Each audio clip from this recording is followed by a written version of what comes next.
Tetap minta kepada Allah. Lalu tawassul itu apa? Tawassul itu saat kita ngomong ini, ya Allah, saya ini umat Nabi Muhammad, kabulkan dong, gitu. Itu sebenarnya, ya. Judul kajian kita apa judulnya? Meraih syafaat dengan sunnah, ya, benar.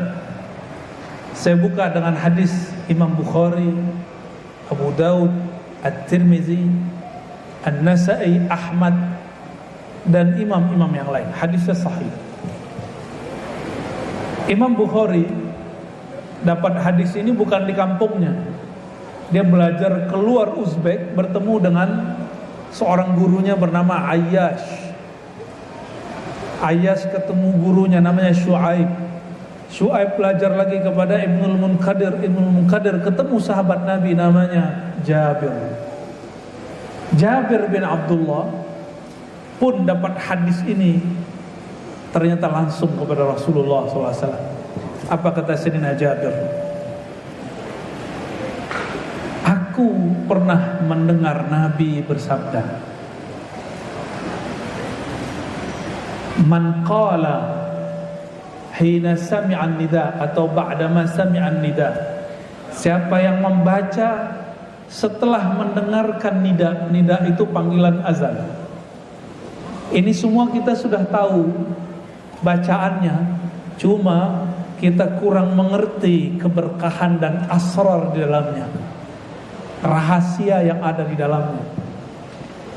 Kata Nabi, siapa yang mendengarkan azan lalu dia membaca satu amalan, amalan ini remeh bagi banyak orang, maka orang-orang ketika dengarkan azan masih nonton, masih main handphone, karena nggak tahu rahasia ini. Ternyata mau dapat syafaat gak sulit, cukup amalkan ini 5 waktu. Kenapa ada orang bisa Facebookan berwaktu-waktu, nonton YouTube berjam-jam, tapi cuma baca doa ini 2 menit gak bisa? Kata Nabi, engkau baca apa yang dibaca muazzin, kecuali hayya 'alas shalah, bacalah la haula wala, lalu tutup dengan yang kita sudah hafal semua dari kecil, cuma di hadisnya lebih ringkas. Doa habis azan, coba dibaca. Allahumma rabba hadhihi ad-da'wati at-tammah was-salati al-qa'imah ati sayyidana Muhammadan al-wasilata wal fadilah wa ba'athu maqaman mahmudun alladhi wa'adta innaka la tukhliful mi'ad. Ya, innaka la tukhliful mi'ad tidak ada di Sahih Bukhari, tidak ada di Sunan Tirmizi, Abu Daud, nggak ada. Adanya ketemu di riwayat Imam Al-Baihaqi. Cuma ada yang lucu, kawan kita nggak tahu hadis Imam Baihaqi, terus dia bilang nambahin innaka la tukhliful mi'ad bid'ah. Dia nggak tahu, dia bilang bid'ah. Akhirnya semua yang dia nggak tahu itu bid'ah. Padahal mengamalkan hadis itu boleh dengan metode namanya jama'. Dikumpulkan antara satu hadis disatukan. Jadilah itu bunyinya. Ditutup dengan innaka la tukhliful mi'ad. Coba kita baca dari awal. Allahumma rabba hadhihi da'wati tammah. Ya Allah. Rabba. Rabb itu bukan Tuhan diartikan, artinya pemilik. Wahai Allah, pemilik seruan yang sempurna ini. Kenapa disebut sempurna? Karena yang menyerunya maha sempurna. Alat seruannya juga sempurna. Dulu orang kalau beribadah di tempat-tempat ibadah selain Islam, selain Muslim, ada yang menggunakan lonceng, ada yang menggunakan beduk, ya. Ada yang menggunakan macam-macam, ya. Tapi beduk ini kemudian ketika masuk di Nusantara, di negeri kita ini, tetap dipertahankan menjadi budaya. Yang penting tidak dianggap bagian dari azan. Saya mau tanya, beduk dipukul itu bagian dari azan atau cuma penanda?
Assalamualaikum, assalamualaikum, lihat anaknya, kenapa orang rame? Orang begitu kita sebut gila. Sahabat saya cuma khuruj 3 hari disebut gila. Ya. Padahal ya kalau nggak senang sama orang begitu ya jangan menghujat. Sibabul muslim fusuq, mencaci sesama muslim itu fasik. Mereka kan masih muslim. Kita boleh kritik, caci nggak boleh. Hatta maulid kita dibid'ahkan, kita nggak boleh kemudian membalasnya dengan cacian. Yang biasa bid'ahin maulid siapa? Siapa? Kayak kenceng dong. Yang bid'ahin maulid siapa? Tapi nggak boleh benci sama Wahabi, nggak boleh. Benci itu sifatnya munafik. Orang-orang yang kenal Allah tidak ada kamus di kolbunya, kamus benci itu gak ada. Maka saya heran sesama ahlus sunnah kok ada benci-bencian, kok ada iri-irian. Berarti dia belum kenal Allah dan Rasulnya sallallahu alaihi wasallam. Allahumma rabba hadhihi da'wati tammah. Ya Allah, Rabba, pemilik seruan yang sempurna ini, wassalatil qa'imah, ya, pemilik solawat atau solat yang qa'imah. Apa arti qa'imah? Berdiri. Bukan itu maknanya. Berdiri itu terjemahan lama, terjemahan zaman-zaman tahun-tahun 1600, 700. Kalau sholat didirikan, orang dulu memahami didirikan itu ditunaikan, dikerjakan, dilakukan. Maka sholatil qa'imah ini yang kemudian turunan dari Quran, aqimis sholat. Di Quran itu kalimatnya selalu aqim. Aqim itu bukan mendirikan dalam pengertian bahasa hari ini. Itu harus direvisi terjemahannya. Karena anak-anak muda sekarang nggak tahu yang disebut mendirikan itu apa. Maka kita terjemahkan aqimus sholat, berusaha menunaikan sholat. Karena qiyam berarti usaha.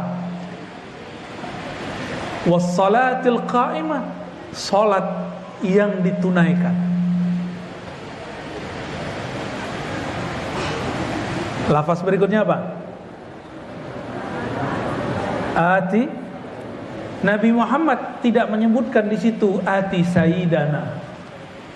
Tapi adab kita kepada beliau kita tambahkan sayyid.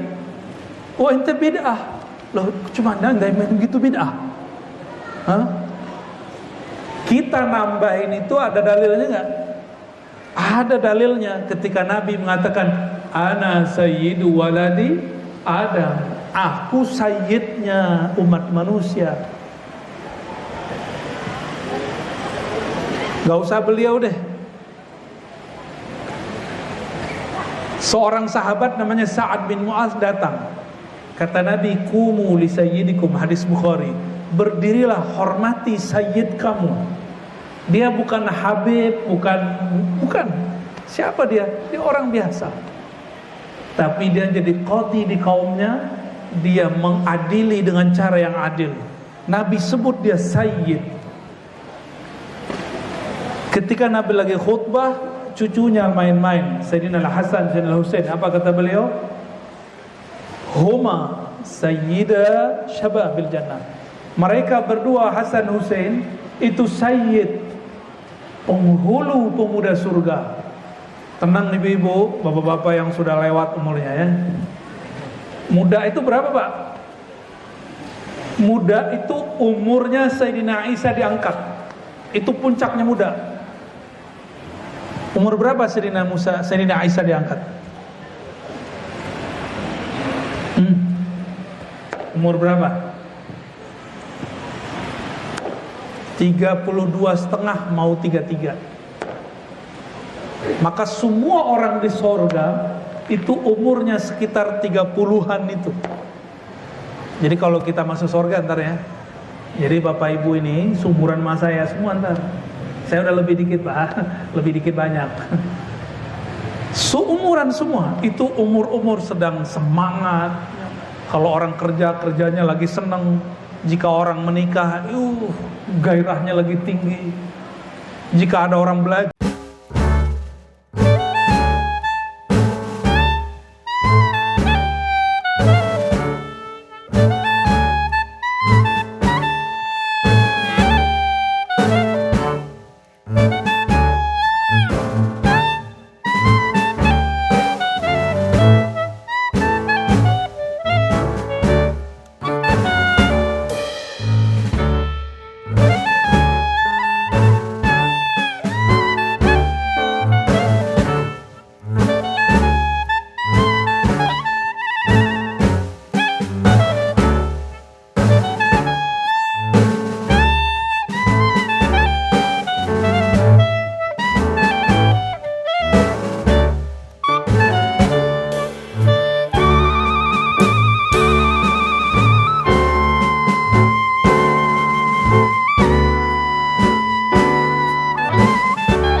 Jadi orang berilmu nggak punya adab, kita nggak jatuh cinta.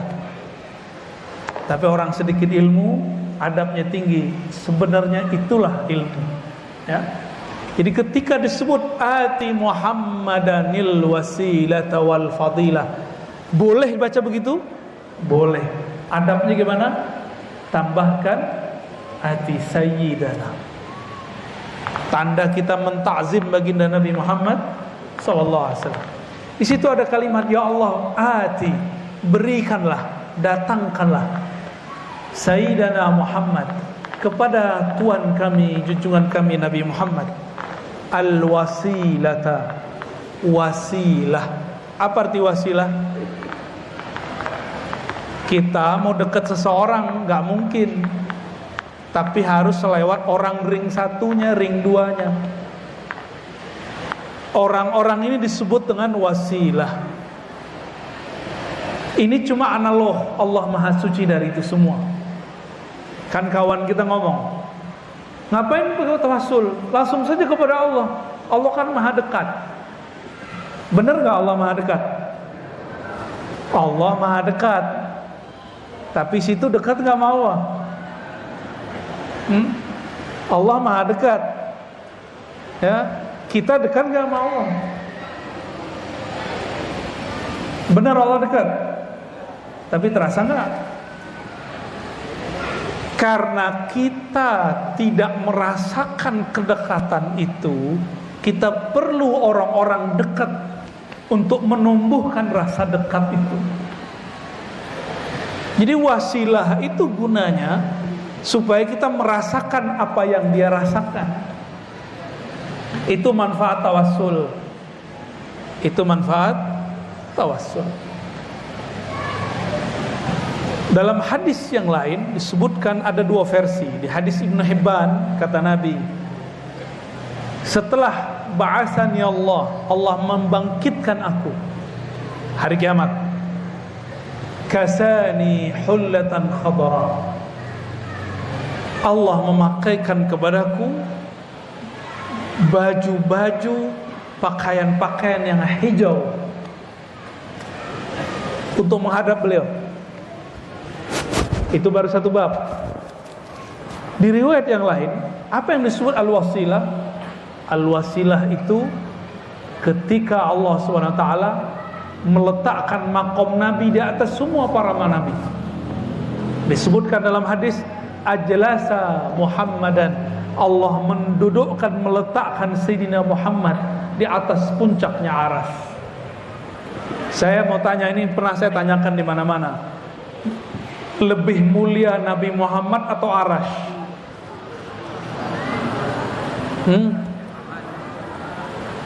Beneran nih? Sesat gak nih? Arash makhluk gak? Duluan Arash apa nur Nabi Muhammad? Nur Nabi Muhammad sallallahu alaihi. Dari nur Nabi Muhammad sallallahu alaihi wasallam tercipta Arash. Jadi lebih mulia mana? Maka jangan kemudian menolak riwayat ini. Allah mendudukkan ajlasani ala arsyih, Allah meletakkanku di makom yang tinggi di atas arasnya. Karena dalam akidah Ahlussunnah, Allah tidak duduk di atas aras. Yang duduk di atas aras itu Nabi Muhammad sallallahu alaihi wasallam. Gak ada masalah sama kita. Yang meyakini Allah duduk di atas aras kan kelompok apa namanya? Tuh kan antum udah tahu. Ya. Kalau Ahlussunnah yang hakiki nggak ngomong begitu.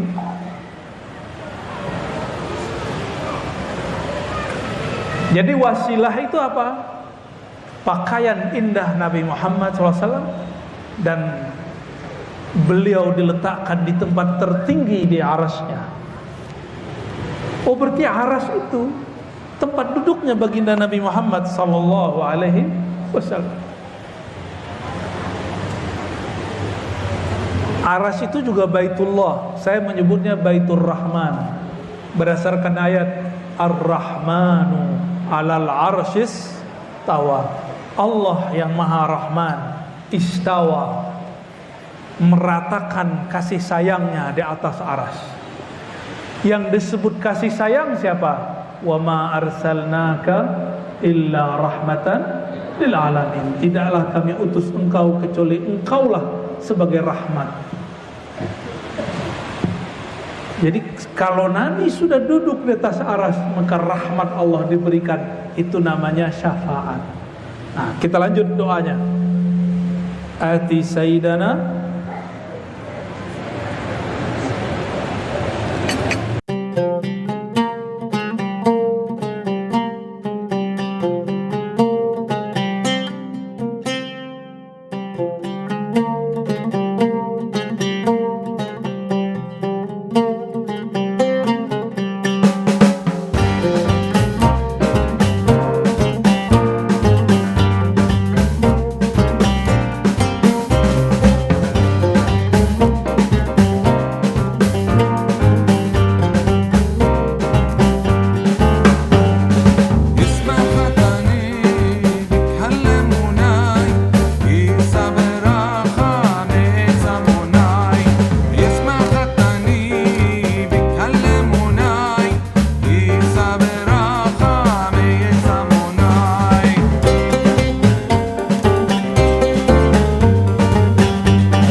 itu artinya bukan tidak bisa ngapa-ngapain.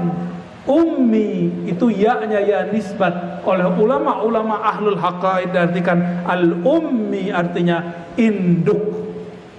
An-nabi al-ummi, nabi yang merupakan induk semua pengetahuan alam semesta. Pusing nggak? Pusingnya. Ini akibat habis baca kitab yang agak berat-berat nih begini nih. Tapi pada kuat tuh ya dengerin. Yang dengerin barusan tuh rohnya. Makanya bisa denger. Ruhnya yang dengerin. Karena ma'rifat itu qutul arwah, itu makanannya ruh. Sebagaimana nama Allah itu makanannya kolbu. Sebagaimana air ini adalah segar untuk tubuh, air adalah mengenal Allah dan Rasulnya sallallahu alaihi wasallam. Oleh karena itu Abuya Sayyid Muhammad Alawi Al-Maliki mengatakan, jika bermaulid itu menjadi pintu orang kenal Allah dan Rasulnya, maka maulid itu boleh dikata wajib. Tapi wajibnya mutlak, umum aja. Mesti ada orang bermaulid. Ini yang ngomong siapa? Abu Ya Said Muhammad Alawi Al-Maliki Al-Makki, ulama Mekah. Beliau ini muhaddisul haramain, guru hadisnya orang-orang di Mekah Madinah dulu.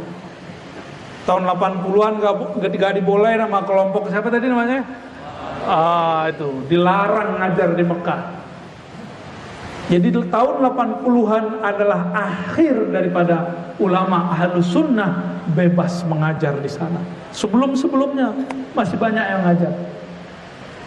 Semenjak tahun 80-an ke sini, itu banyak Pak Haji pulang bawa kitabnya udah nggak jelas. Ya, bidah-bidahin yang di kampungnya. Sampai hari ini. Kalau sekarang lebih keren, udah bergelar doktor, LC, MA, dikit lagi aja LM. Bapak Ibu sahabat, saudara-saudariku yang berkat Allah. Jadi yang disebut maqam mahmuda itu adalah makom, disebut makom ubudiyah, makom kehambaan. Jadi ternyata orang paling tinggi di sisi Allah itu bukan orang yang meninggi di dunia, tapi orang yang paling merendah di dunia. Imam Sya'rani mengatakan makhluk yang paling merendah di alam semesta itulah baginda Nabi Muhammad SAW. Nabi Muhammad ini nabi. Lewat pohon ngucapin salam, lewat binatang-binatang galak itu semuanya menyalami Nabi Muhammad. Tapi giliran ketemu orang, Nabi yang nyodorin tangannya duluan. Itu Nabi Muhammad SAW.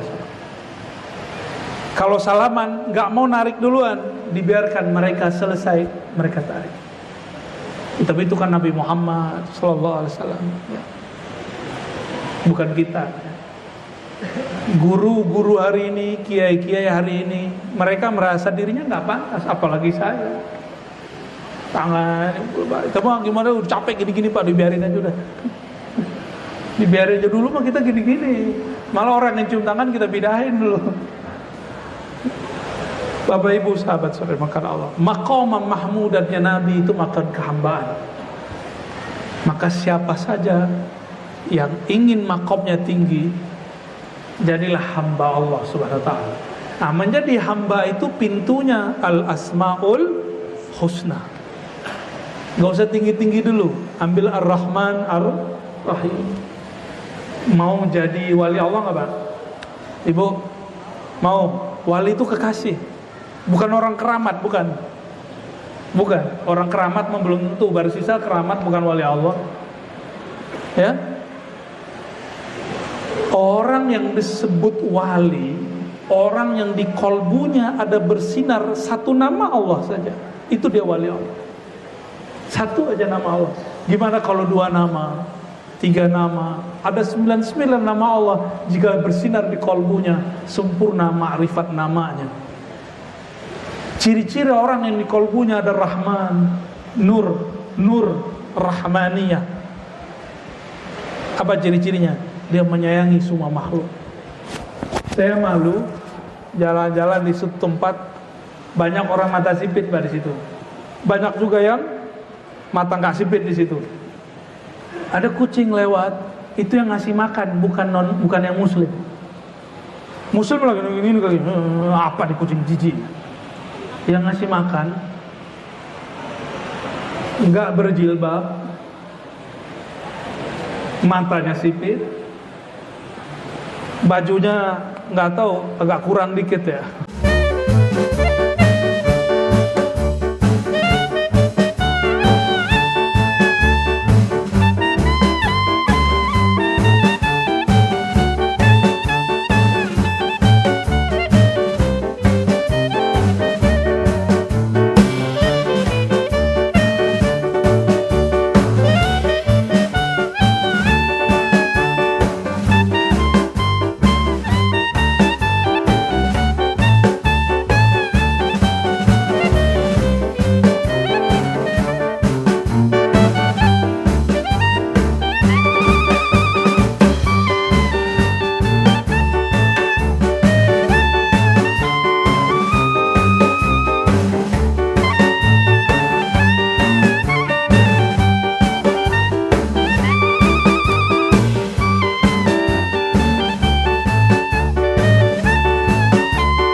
saat seseorang genting, itu namanya syafaat.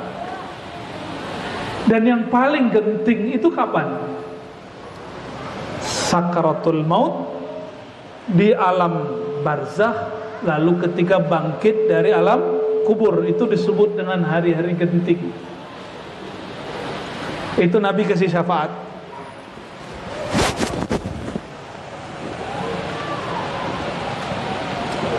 Ini hati-hati, ini bagian akhir yang mau saya sampaikan. Nggak tahu ini panjang atau pendek. Siap dengerin? Mau husnul khotimah? Ya. Kita nggak tahu kita bakal husnul khotimah atau su'ul khotimah, kita nggak tahu. Cuma Allah dan Rasulnya sudah kasih ancang-ancang di Quran. Insya Allah kalau jalannya benar, ujungnya husnul khotimah. Insya Allah. Nabi dalam hadis Bukhari mengatakan, innamal a'malu bil khawatim. Amalan itu tergantung penutupnya. Menjelang hayat bil khawatim, berarti bukan pas menjelang mati, tapi khawatim, penutup sebelum mati. Ada orang yang khawatimnya setahun, 2 tahun, 3 tahun, 4 tahun, 5 tahun, ada yang cuma 5 menit. Ada yang cuma sesaat. Allah kalau kita sholat, yang dipandang apa? Zahir atau qalbu? Qalbu. Coba perhatikan Quran. Khatamallahu ala qulubihim. Qulubihim dulu. Wa ala sam'ihim, baru wa ala absarihim. Allah khatama. Hadisnya menyebutkan innamal a'malu bil khawatim. Amal itu dinilai khawatimnya, penutupnya. Yang ditutup itu apa? Khatamallahu ala qulubihim. Allah menkhatam, menutup qalbu. Maka siapa saja yang di qalbunya tersimpan kebencian, riya, hubbud dunya, cinta dunia, cinta popularitas, iri dengki, itu beberapa saat sebelum dia meninggal, bisa setahun, 2 tahun, 3 tahun, beberapa bulan, beberapa menit, itu akan keluar kebencian itu. Mau dia kiai, mau dia katanya orang habib, mau katanya dia ustadz, apalagi orang biasa. Menjelang meninggal nanti keluar tuh, keluar. Di dalamnya noda, keluar noda. Dalamnya benci, keluarnya benci. Dalamnya rahmah, keluarnya rahmah. Karena khatama ala qulubihim. Karena yang Allah pandang qalbu, Allah nggak mandang yang lain-lain. Jenggot kita nggak diliatin, ya kan? Apalagi nih yang hadir malam ini yang ahlul jenggot nggak banyak nih. Ya. Kumis yang banyak nih ya. Oh itu ada gondrong tuh. Abu Saum katanya ya.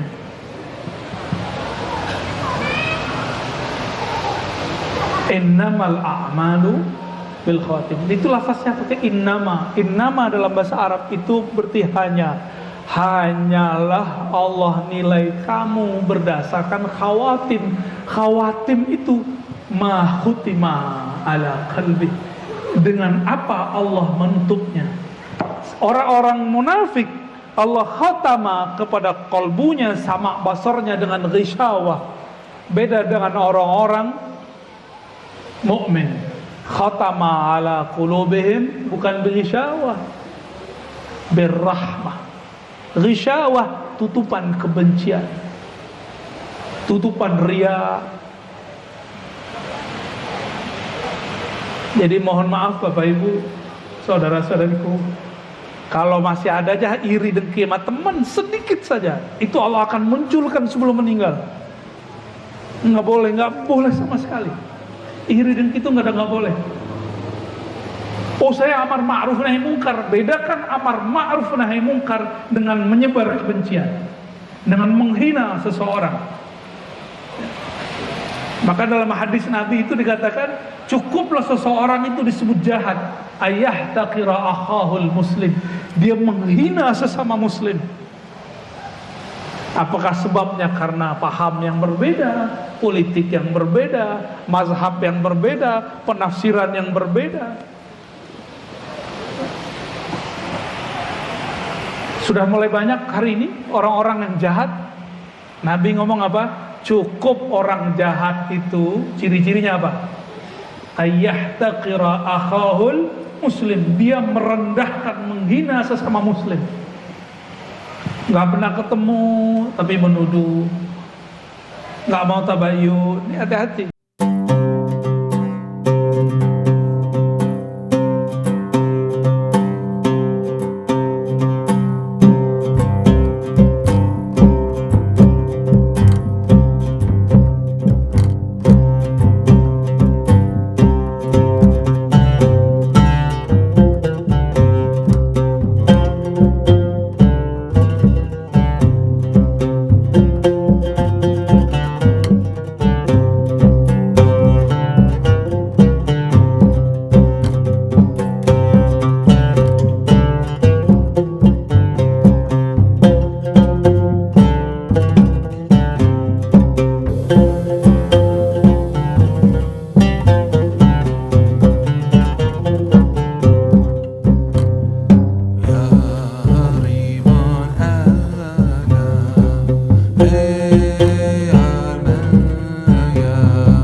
masih awam.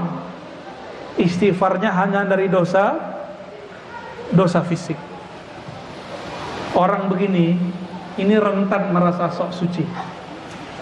Ikut pergerakan dikit, ikut majelis dikit, sholat tahajud dikit, jaga sholat jamaah dikit, itulah langsung merasa suci.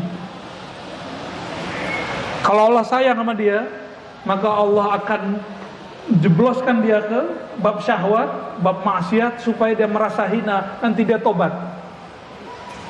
Jadi kadang-kadang ada orang-orang yang sok suci, itu Allah kasih pelajaran, cash masuk, supaya dia merasa hina di sisi Allah Subhanahu wa taala. Yang kedua, istighfar taubatnya disebut taubat murid. Murid itu taubat dari dosa kolbu. Dari dosa kolbu, kalau tadi fisik, dosa mata. Hari ini sudah jelalatan belum, Pak? Ayo lihat ke kiri. Berani lihat? Wah, udah bener ini istighfarnya, ya. Matanya mau dikotorin nggak? Nggak ngelihat yang di kiri, tapi ngelihat yang di handphone, ya sama aja. Sekarang mau maksiat gampang, tapi mau soleh juga gampang kok. Ini ngotorin mata, telinga, Masya Allah, gampang sekali hari ini. Itu dosanya dosa zahir. Dosa yang lebih bahaya itu dosa batin. Dosa yang sudah berkarat di kolbu. Yang berkarat di kolbu itu sombong, iri, dengki. Ini berada kakak nih. Kalau ada piring kotornya cuma karena kopi, cukup disiram sama air, bersih nggak? Tapi kalau kena minyak goreng, bisa nggak pakai air? Dia mesti digosok. Gosok itu yang disebut taubat. Itu tobatnya murid, dia gosok kolbunya. Kenapa ada orang sudah sholat 5 waktu, sudah istighfar, tapi kolbunya masih kotor? Karena dia tidak pernah bertaubat, istighfar, mengistighfarkan kolbunya. Maka dia sibuk terus sama orang, sibuk terus mikirin orang, aib orang yang dibicarain.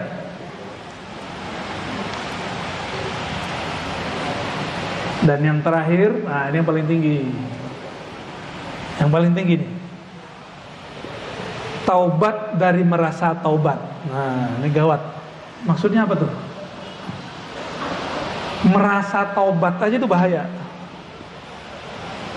Orang yang merasa dirinya bertaubat, dia merasa suci nanti, tapi tersembunyi di hatinya. Tersembunyi di hatinya. Maka ini yang sering kita contohkan dari kemarin-kemarin. Dia katanya benci dunia. Dia omongin dulu, aku benci dunia. Kalau ustadz tuh, ya, berat. Aneh gak terima amplop, disebutin terus. Aneh gak terima amplop, padahal kalau pas gak terima, hatinya berkecamuk. Antum gak terima, hatinya biasa. Terima, hatinya biasa. Itu baru bener. Ngasih orang, habis ngasih gundah, lah duit gua habis nih. Nah, sama tuh, sama dengan yang barusan. Ini yang harus diistighfarkan.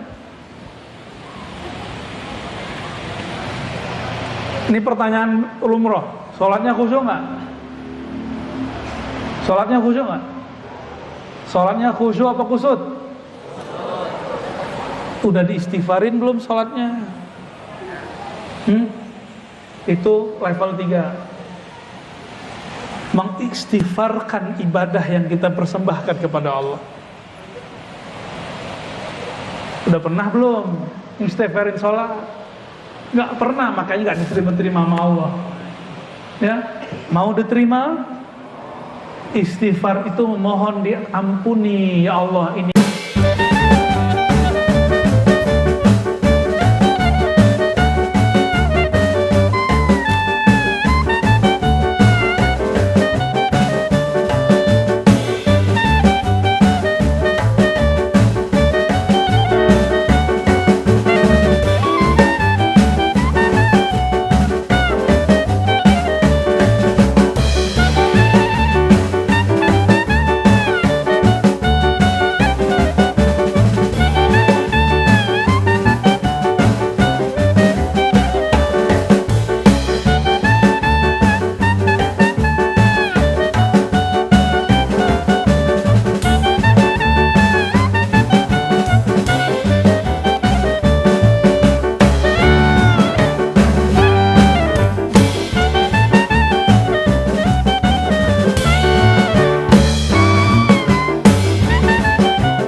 kita kesel, kebayang wajahnya langsung.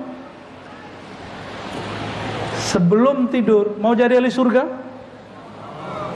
Mau jadi ahli surga? Tidur tidak menyimpan kebencian sedikit pun di dalam kalbu. Ini kalam Allah, kalam Rasulullah, kalam aulia-aulia Allah. Kenapa? Jika kita punya baju, mau ketemu orang mulia, ada kotoran di baju, diganti gak bajunya? Ganti, pakai baju yang bagus. Ibu-ibu mau ketemu kekasih, waktu dulu masih gadis, atau yang masih gadis nih, mau ketemu orang yang kita seneng, mukanya dicat dulu gak? Plok ya, biar gak kelihatan kurangnya, sehingga ketika dipandang, yang memandangnya takjub, seneng, bener gak?